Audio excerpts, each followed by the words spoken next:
हरिओम. लाओत्सेचा ताओबोध. योगदास श्री जयगणेश जोशी यांचे प्रवचन. विकर्म योग भाग 2. लाओत्से सांगतो की जो कर्म करतो तो ते बिघडवतो, जो पकडतो त्याच्या हातून ते निसटते. योगी अकर्ता असतात म्हणून त्यांचे कर्म बिघडत नाही, तसेच ते पकडत नाहीत म्हणून त्यांच्या हातून ते निसटत नाही. लाओत्सेची ही ओवी धर्माबद्दल डोळ्यात अंजन घालून दृष्टी साफ करून घ्यावी अशी आहे. देह जीवित राहण्यासाठी भौतिकाचा उपयोग करावाच लागतो, यापासून कोणाचीही सुटका नाही. त्यासाठी भौतिकाचा उपयोग करताना हातून कर्म घडते. पहा हे शब्द, कर्म घडते. आपण कधीही कर्म करत नाही, ते नेहमीच घडते आणि आपला देह जीवित राहतो. घडल्यामुळे तो विकर्म योग होतो. परंतु यावेळी देहादी इंद्रियांना त्या भौतिक वस्तू जगताची लज्जत आकर्षित करते, त्याची चव त्यांना प्रफुल्लित करते. त्यामुळे देह जीवित राहिला, घडलेले कर्म समाप्त झाले असे होत नाही. त्या आकर्षणामुळे, त्या आवडलेल्या चवीमुळे माणूस त्या वस्तू जगताकडे एका वेगळ्या दृष्टीने पाहू लागतो. ही वेगळी दृष्टी म्हणजे आता ते भौतिक वस्तू जगत त्याला केवळ देह जीवित राहण्याचे साधन न राहता ते उपभोग्य असे वस्तू जगत होऊन जाते. येथेच सर्व घोटाळा होतो. त्या विकर्म योगाचा भोग निर्माण होतो. आता माणूस भौतिक वस्तू जगत देह जीवित राहण्यासाठी न वापरता देहादेंद्रियांची चव भागवण्यासाठी वापरतो. यात अर्थातच नैसर्गिकपणा लुप्त होतो आणि सोपस्कार तयार होतात. यामधून भोगवादी कर्तेपणा निर्माण होतो. यात कर्मयोग बिघडतो आणि हातून निसटतो. त्याचा भोग तयार होतो. हीच गोष्ट धर्माच्या बाबतीत होते. प्रत्येक मानव जन्मतःच धार्मिक असतो. त्यासाठीच हा मानव देह धारण केलेला आहे. या देही आत्मज्ञान प्राप्त करावे, जीवनाला साक्षी राहून आत्मानंद घ्यावा, यात्रा करत 84 लक्ष योनींमधून मुक्त व्हावे. हाच एकमेव मानव धर्म आहे. यात कसलेही सोपस्कार नाहीत. प्रत्येक मानव जर नियतीला अपेक्षित असे नैसर्गिक आचरण करील तर तो आपोआप सहजच मुक्तीला प्राप्त होतो. हाच कर्मयोग आहे. त्याला निराळे असे काहीही करावे लागत नाही. मानवाचा हाच सनातन धर्म आहे.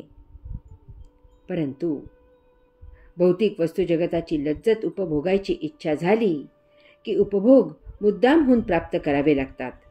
त्यासाठी कर्मयोग सोडून भोगयोग साध्य करावा लागतो. संचित संपत नाही, त्यात भर होत जाते. माणूस सदा अपूर्ण राहतो, तो मनोरुग्ण होतो. यामधून बाहेर पडण्याची इच्छा होते, तो ज्ञानी यांना शरण जातो. मग हे ज्ञानी धर्माचा बाजार उघडतात. पाहिजे तसे वस्तू जगत मिळवण्यासाठी जसे सोपस्कार करावे लागतात, तसेच सोपस्कार धर्माच्या नावाखाली निर्माण केले जातात. तुम्हाला मुक्ती पाहिजे, त्यासाठी मी मंत्र तयार केले आहेत, ते मी म्हणतो.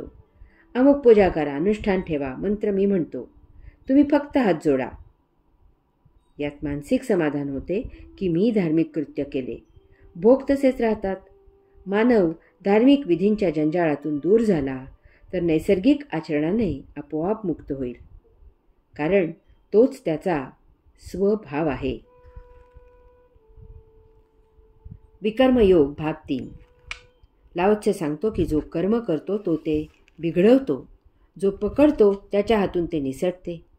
योगी अकर्ता असतात म्हणून त्यांचे कर्म बिघडत नाही, तसेच ते पकडत नाहीत म्हणून त्यांच्या हातून ते निसटत नाही. कर्म पकडलेत की कर्तृत्व तयार होते आणि त्याचा भोग निर्माण होतो. ते बिघडते आणि मुक्ती निसटते.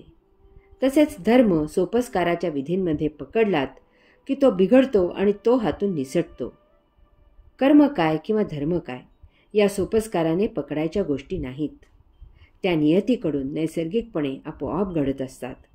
त्यात सहभागी झालात की संपले, त्याचा भोग मागे लागतो. त्याऐवजी त्याला साक्षी राहा, त्याची लीला अनुभवा. भगवंत श्री लीला करत आहेत त्याची मौज घ्या, त्यात सहभागी होऊ नका. तुमच्या साक्षीने जे होत आहे ते तुमचे संचित संपवण्यासाठीच घडत आहे. त्यासाठीच ते तुमच्या साक्षीने होत आहे. लपेटलेले संचित संपवण्याची आत्मांशाला तुमच्यापेक्षा जास्त काळजी आहे आणि घाईही आहे. त्यासाठीच योग्य असा देह त्याने धारण केलेला आहे. त्याला विश्वजननीला भेटायला जायचे आहे. त्यासाठी संचिताचा अडसर दूर करून मुक्त होऊन त्याला योगधामाची यात्रा करायला सहकार्य करा. यास्तव त्याच्या कामात अडथळा तरी निदान होऊ नका. नसते सोपस्कार करून चांगली सुमार्गाला लागलेली योगधामाची यात्रा बिघडवू नका. हा धारण केलेला नरदेह फार दुर्मिळ आहे. 84,00,000-1 इतके देह धारण करून हा नरदेह महाभाग्याने प्राप्त झालेला आहे. भौतिक वस्तू जगताच्या बाजाराप्रमाणे धर्माचा बाजार मांडू नका. कर्म आणि धर्म पकडायला जाऊ नका. कर्म जसे घडत आहे तसे घडू द्या. त्याला कर्तेपणा पकडून मिरवू नका. या योगे धर्म आपोआप साध्य होईल. धर्माला पकडायची आवश्यकता नसते आणि तो पकडताही येत नाही. यासाठी योग्यांचा आदर्श घ्यावा. ते स्वधर्माने प्राप्त स्वकर्म करतात, परंतु साक्षी भावनेने. त्या कर्मात ते सहभागी होत नाहीत. होत असलेल्या कर्माची ते लीला अनुभवतात, त्याची केवळ मौज घेतात. जराही भावना विवश होत नाहीत, कारण त्यांच्याकडून घडत असलेले कर्म देहादी इंद्रियांसाठी होत नसते. ते नियतीकडून नैसर्गिकपणे होत असते. जे होत आहे ते होत आहे. त्याचा संपूर्णपणे आणि सहजच स्वीकार आहे. त्यात बदल करणारे आपण कोण? कर्माचा कर्तेपणा त्यांना शिवतही नाही, कारण तो तयारच होत नाही. त्यांच्या कर्मयोगाचे विकर्म होते आणि योगी संचितातून सहजच मुक्त होतात. कर्म करताना ते अकर्मदशेत झाले पाहिजे. जसे एका बाजूला श्वसन होत असते तसेच कर्म झाले पाहिजे.